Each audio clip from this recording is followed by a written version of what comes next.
Yes. Now let's look at Saikou. Yeah. You know, who is Saikou Sawo? Yeah. Where do you come from? And what inspired this at 36? Sure. Well, my name is Saikou Sawo. Again, I'm born and raised in Sukuta. My family migrated from Badibu to Sukuta in the 70s, and we've been living there ever since.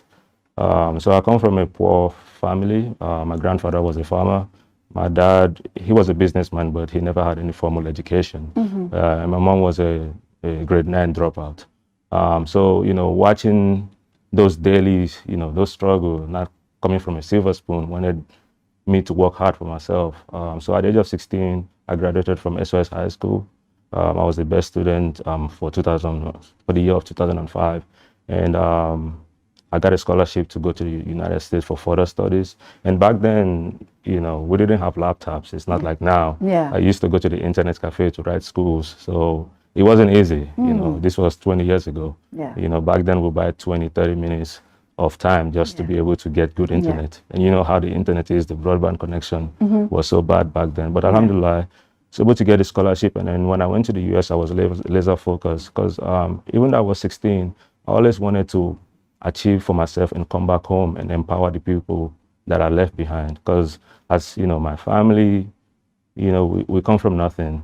And then the community that I was in, everybody was supportive of each other, but we all came from nothing. Yeah. So for me, especially going abroad, seeing the outside world, I wanted more for Gambia, not just me as a person. So that determination drove me to work even harder.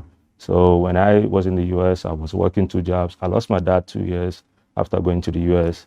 So at the age of 18? Yeah, at the age of 18. So that was even more responsibility. My siblings, my mom, extended relatives, and Gambia is not easy. When it's Ramadan, it's hard for people, especially Ramadan, right? People are calling you, sukar sukuro bantale, man borsong, the pounds are easy. So I worked twice as hard. There was a point I even had 3 jobs while I was going to school full time. And then I dropped it to 2 jobs. So I was doing all that to sustain myself, get educated. So I did my bachelor's, and soon after I graduated, things became easier. I landed a corporate job. I worked for Fortune 500 companies like T-Mobile, Verizon, Intel. So while I was doing that, I was doing my master's program as well. I did my master's in business with emphasis in project management. So that also helped me to catapult into leadership roles in corporate America. So I went from being a senior technology solutions manager to to a consultant, and then from there I pivoted to becoming an entrepreneur. I launched a company, a startup with 0 clients called SBSC Plus. We are focused on business and technology consulting. We started from a 0 client, and within the first 12 months, we were able to, within the first 16 months, actually, we were able to grow into a 7-figure revenue. So that was quite remarkable. Like everything happened, I know it feels like it happened a lot of things happened so fast for me, alhamdulillah, but it was through dedication. And I saw that because, when Watson Gambia said you were 36 and then you graduated at high school at 16, people were like, no, that's not possible. Yes, exactly. It became a whole, controversial discussion. So Watson Gambia actually reached out to me. I had to send my WAS certificate, the original certificate from WAS. So, because, you typically would have your high school name, and your date of birth, and the year you graduated. Yes. So when they confirmed that, they had to go back and clarify. And you sent it to me also, because we reported 39. Yes, exactly. And you were like, no, I was 36. Exactly. So I was doing all that. I actually forgot to talk about my U.S. military service. You're a veteran too. I'm a veteran. And thank you for your service. Yeah, thanks. It helped me pay for school as well. Because, getting the bachelor's and master's wasn't easy. So actually, that actually helped pay for my school. So how many years did you serve? 6 years. Oh, great. Yes, yeah. So I launched my company. We did very well. But majority of what we did, as consultants, was to solve issues for organizations. So I come from that problem-solving background. I'm not those, people that sit and complain. For me, it's like, what is the solution? If we're not sitting and creating solutions, then let's not even talk about it. Yeah. So while I was working, my company was doing well. We hired a lot of consultants. Obviously, it's not a one-man company. I was good in the business and technology aspect. We had other people in cybersecurity, in different roles within the organization. So so everything was going great, but during the pandemic, a lot of things changed. You know, I started thinking more about home. So when I came back to the Gambia, we relocated here. It's been almost 5 years now. We were thinking of different ventures to get in. Real estate was one of the first of them. I did hire a bunch of contractors. So just working with people in the Gambia was interesting. The work ethic and that's an interesting yes, thing. Exactly. Very and interesting. What people don't take seriously here, punctuality. So I learned a lot, and then eventually my wife had this great idea, with Mirror, and that came from a problem she was having. Just having good, clean, establishment just for relaxation. So I was like, well, that's a problem. Let's solve. I must give I must give you an ad here though. Yeah. So Mirror is my favorite place to go to. Thank you.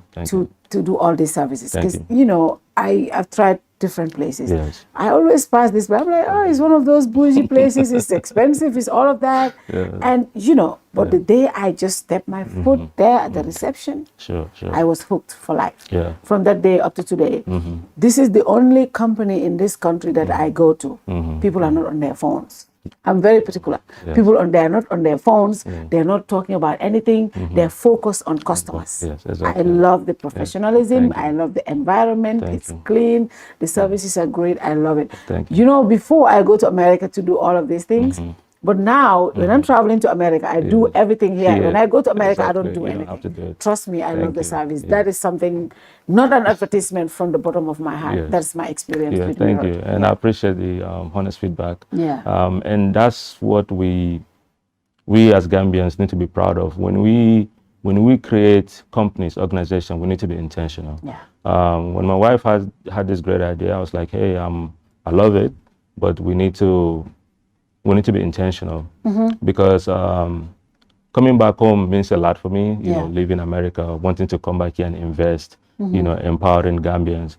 So I wanted it to be an organization that has global branding for the Gambia. Yeah. So when people see it online, they're like, wait, is this in Gambia or is this in US? So when we first launched, a lot of people was asking, wait, is this US or is this Gambia? It's like, no, this is Gambia. Yeah. So it puts Gambia, it gives it a good image as a country, because I've traveled to over 12 countries within Africa, and Mirror stands out, in every way possible. Yeah. So when we talk about, national development, other Gambians, we want other Gambians to think in that trajectory. Do something that will represent not just you, but your country at large. Yeah. So other people will be like, wow, these Gambian people are pioneers. Yeah. They, when they say they want to do something, they get it done. So when we were building Mirror, this was the aim.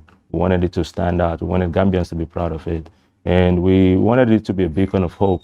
Like Gambians in the diaspora can come back home and invest in their country.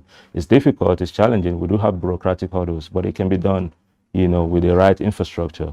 And we that are already here and established, we can lend our support to those coming in, give them mentorship, advice. I've been through some hurdles here, and I can tell them the way to go about things, so that way they don't have to go through the same struggle that I did. This is empowerment. This is how we should think as a country, because it will take Gambians to fix Gambia. Yeah. We don't expect foreigners to come fix our country for That's us. true. So when we built Mirror, it was based on that intention. And after building the company, right, it's good to have a nice looking organization. It looks good on social media, but then people should get the value for their money. That's true. So for me, customer satisfaction is key. It's not the money, right? And I tell our employees, if the customer is not happy and your service sucks, we have to refund that customer. For me, it's not the money. Yeah. So that's why we took our time. We invested over $10 million just in training, from soft skills, like, just how to talk to customers. Yeah. When a customer comes into a business, you should welcome the customer in. They shouldn't have to say hi to you. Some of those soft skills, being on the phone, coming to work dressed in the appropriate uniform. You come with the wrong attire, we're sending you home. Yeah. So those are soft skills that people overlook here, but it defines the business, it defines the structure. So, and these are the discipline we want to instill in young Gambians, because in the future, we want them to be a success. We want them to, 85% of the employees we started today are still working for us, right? So that tells you we're big on employee retention. Yeah. The ones that we let go, they're not ready for change. Yeah, so we want to invest into the right people. We want to see them succeed. In the next 5 years, Mirror could be a franchise. I want to see them being CEOs, director, So this is the vision I have, and it's not just as a businessman, but I want to empower the next, generation to be successful. Yeah. That's interesting. And I must tell you, like I said, that vibe is there. You have to try to see it.